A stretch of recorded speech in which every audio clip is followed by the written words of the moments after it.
This poem is part of a series called Searching for God's Country, and this is a poem called Empty Totems. This is not God's country. The prophet who told me this was wrong. He left the city because he could no longer stand to see the evil dealt from our unwilling hands.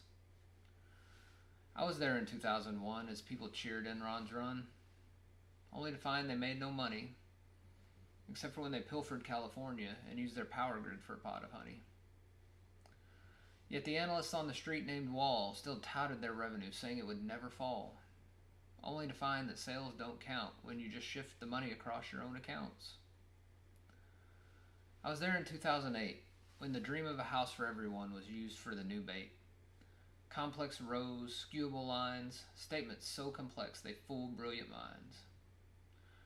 But it did not make me feel fine when I realized the architect of all this could not explain his own design. And so what if no one actually buys the home? Real estate only goes up. Didn't you know? But even if we fear the worst, systemic risk is academia's cure for that curse. The high yield began to fall off first. That's BB plus and below if you're not well versed. But high yield is just a fancy name for a junk bond. So surely someone watched that magic wand. It made risk magically disappear from a contract, so we could use it to grow this highly safe CDO stack.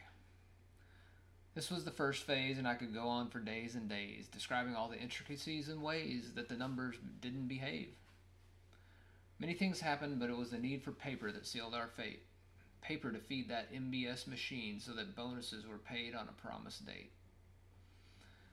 The money started flowing faster, especially in 2008, because no one realized the MBS pillar was set in a CDS foundation that was fake.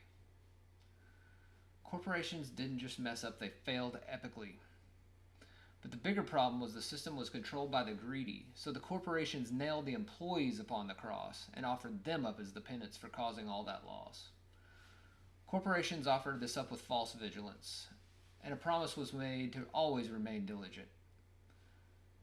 As these new purveyors of truth were given all the cash, they were expected to lend it to prevent the whiplash. They held on to it all and shouted diligence was the reason for letting Main Street fall.